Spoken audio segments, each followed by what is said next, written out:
Hello students. आज हम लोग इस वीडियो में बात करेंगे ओपनिंग एंट्री की, यानी प्रारंभिक प्रविष्टि की। ये प्रारंभिक प्रविष्टि क्या होती है, यानी ओपनिंग एंट्री क्या होती है, इसको समझने के लिए आप इस वीडियो को पूरा देखें तो आपको समझ में आएगा कि ओपनिंग एंट्री कैसे लिखी जाती है और उसकी पोस्टिंग कैसे होती है, यानी उसके अकाउंट कैसे बनाए जाते हैं। ज़रा ध्यान से समझें। ओपनिंग एंट्री होती क्या है, सबसे पहली बात तो ये है। आप देख सकते हैं यहाँ पर, जैसे कि नॉर्मली एक जर्नल एंट्री का क्वेश्चन होता है, ये कुछ वैसा ही क्वेश्चन है और आपको जर्नल एंट्री से रिलेटेड पूरा क्वेश्चन यहाँ पर प्रिंट दिख रहा होगा। यहाँ 2 तारीख से लेकर के 30 तारीख तक ये सारी एंट्रियाँ बिल्कुल नॉर्मल हैं, जैसे कि नॉर्मल शेयर जर्नल एंट्री के क्वेश्चन में होती हैं। ये सारी की सारी एंट्रीज आप यहाँ देख सकते हैं। लेकिन सबसे पहली एंट्री पर ध्यान दें। सबसे पहली एंट्री में ये नॉर्मल एंट्री की तरह नहीं दिया गया, बल्कि यहाँ पर कुछ असेट्स के नाम दे दिए हैं, 1 2 3 और ये 4 और 5 नाम है। एक नगद यानी कैश 30,000 रुपये का ब्रजेंद्र, 7,000 रुपये का पप्पू, 6,000 रुपये का फर्नीचर, 7,000 का रहतिया यानी स्टॉक 8,000 का, और लाइबिलिटी दे रखी है हीरालाल 8,000 का, पूंजी यानी कैपिटल 50,000 की। इसे बोलते हैं ओपनिंग एंट्री। ये जब ढेर सारे नाम आपको दे रखे हों, कुछ डेबिट में और कुछ क्रेडिट में। एसेट्स डेबिट बैलेंस होता है और लायबिलिटी जो होता है वो क्रेडिट बैलेंस होता है। सबसे पहली चीज़ आपको ये सीखनी है कि इसको जर्नल एंट्री में लिखा कैसे जाता है। तो इसको कैसे लिखा जाता है हम यहाँ आपको दिखा रहे हैं, ज़रा ध्यान से देखें। ये है पहली एंट्री। यहाँ देखते रहें दोनों चीज़ों को एक साथ। यहाँ कैश 30,000 बोला, यहाँ डेबिट में लिख दिया, कैश अकाउंट डेबिट 30,000 डेबिट में लिख दिया। ब्रजेंद्र 7,000, तो ब्रजेंद्र डेबिट 7,000। नाम है किसी का, या तो आप अकाउंट ना लिखें या फिर अपॉस्ट्रॉफी एस लगा के अकाउंट लिखें। पप्पू 6,000, तो यहाँ पप्पू लिखा, यहाँ 6,000 लिख दिया। पप्पू के बाद है फर्नीचर। फर्नीचर 7,000 का है, तो फर्नीचर 7,000 लिख दिया। फर्नीचर के बाद है रहतिया यानी स्टॉक 8,000, स्टॉक यहाँ पर हमने 8,000 लिख दिया। उसके बाद लायबिलिटी यानी क्रेडिट बैलेंस में एक नाम है हीरालाल का 8,000 का, तो टू हीरालाल 8,000 क्रेडिट में जाएगा। और एक है कैपिटल, यहाँ पर ध्यान से देखें तो कैपिटल दे रखी है 50,000 की। अब यहाँ पर एक बात ध्यान रखनी है आपको कि डेबिट के जितने भी अमाउंट हैं इनका टोटल क्रेडिट के अमाउंट के बराबर होना चाहिए। ओपनिंग एंट्री में कई बार कुछ हिडन अमाउंट्स होते हैं। हिडन अमाउंट्स कैसे पहचाने जाएंगे, ध्यान से समझें। सबसे पहले आपको डेबिट और क्रेडिट के टोटल को मैच करना है। अगर टोटल डेबिट क्रेडिट का मैच कर रहा है, इट मीन्स कोई हिडन अमाउंट नहीं है। दूसरी बात यह है कि अगर डेबिट क्रेडिट का टोटल मैच नहीं कर रहा है तो मोस्ट ऑफ द टाइम ये कैपिटल गायब होता है। ये सारे अमाउंट आपको दे रखे होंगे, यहाँ जैसे हीरालाल दे रखा है, मान लो इस क्वेश्चन में कैपिटल नहीं दे रखा है, तो आप कैपिटल कैसे बनाएंगे। आपको पता है कि पहली एंट्री में 2 कैपिटल होता ही है। क्रेडिट में जिन सारी चीज़ों से मिला के बिजनेस की शुरुआत की जाती है उसे कैपिटल कहा जाता है, यानी पूंजी। तो 2 कैपिटल लिखेंगे। कैपिटल का अमाउंट कहाँ से निकलेगा, ये सारे डेबिट के अमाउंट जोड़ो और उसमें से 8,000 लेस कर दो, कैपिटल आ जाएगा। मोस्ट ऑफ द टाइम ऐसा ही होता है, लेकिन कभी कभी कोई लोन का अमाउंट भी मिसप्रिंट हो जाता है, तो ऐसे में आपको दोनों को टोटल को मैच करके लिख लेना चाहिए। अगर कोई मिसप्रिंट है तो वो लोन के नाम से लिखा जा सकता है। डेबिट का अमाउंट अगर कम आ रहा है तो डेबिट में लोन हो जाएगा, क्रेडिट में कम है तो क्रेडिट में लोन आ जाएगा। ये बहुत ही रेयर केस है, बहुत ही कम समय ऐसा होता है। मोस्ट ऑफ द टाइम ये दोनों मैच कर जाते हैं, और अगर मिस होता है तो हमेशा ये कैपिटल ही मिस होता है। नॉर्मली ये सब बाकी चीज़ें मिस नहीं होती हैं, ऐसा माना जाता है। अब आप देखेंगे बाकी की जर्नल एंट्रीज़ को, तो हम यहाँ पर आपको बाकी की सारी जर्नल एंट्रीज़ नहीं बता रहे हैं।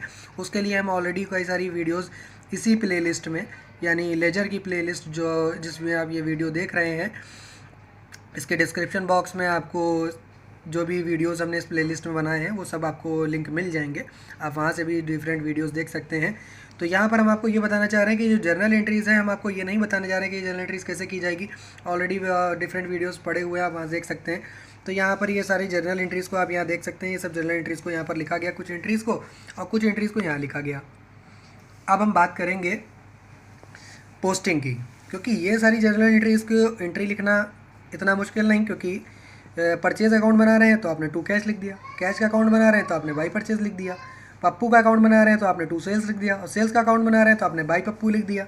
लेकिन जब आप ओपनिंग एंट्री बना रहे हैं, इसके लेजर अकाउंट बनाएंगे, तो आप अगर मान लीजिए कैश का अकाउंट बना रहे हैं तो आप 2 में क्या लिखेंगे।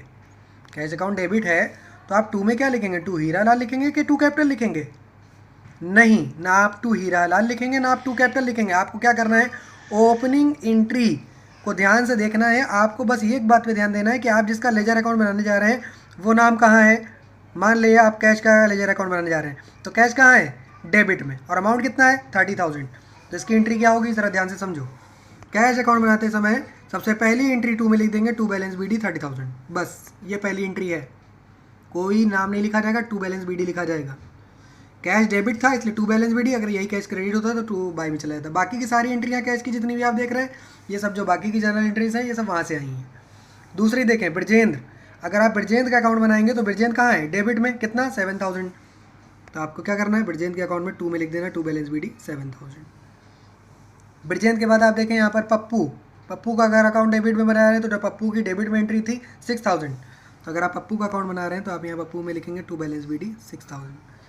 पप्पू के बाद यहाँ पर देखेंगे तो एक फर्नीचर का अकाउंट है, फर्नीचर में कितना है 7,000, ये भी डेबिट में। तो फर्नीचर का अकाउंट बनाते समय सबसे पहली entry to balance B D 7,000 की होगी।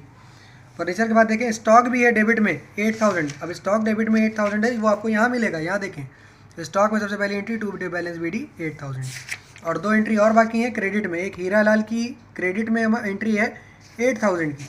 तो हीरा लाल का अकाउंट बनाते समय बाई बैलेंस बी डी आएगा, हीरा लाल का अकाउंट बनाते समय बाई बैलेंस बी डी आएगा 8,000 रुपीज़ का। ठीक है, ये बाई बैलेंस बी डी ये पहली एंट्री है, ये सी डी यहाँ पर मिसप्रिंट हो गया है। हीरा लाल की एंट्री में सबसे पहले by balance B D 8,000 rupees यहाँ पर लिखा जाएगा हीरा लाल के अकाउंट में, क्योंकि ये सबसे पहली एंट्री ये थी 8,000 की। हीरा लाल के बाद है कैपिटल का अमाउंट कितना है 50,000, वो भी क्रेडिट में। तो आपको यहाँ कैपिटल का अकाउंट बनाना होगा, कैपिटल का अकाउंट में सबसे पहले क्रेडिट में लिखना होगा बाई बैलेंस बी डी 50,000।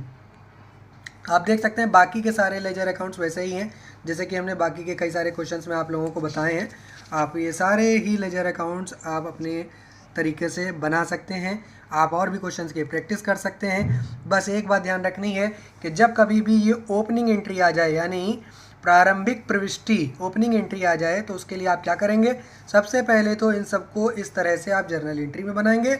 और अगर आपको इनका लेजर अकाउंट बनाना पड़ जाए तो फिर आपको ज़्यादा सोच विचार नहीं करना है।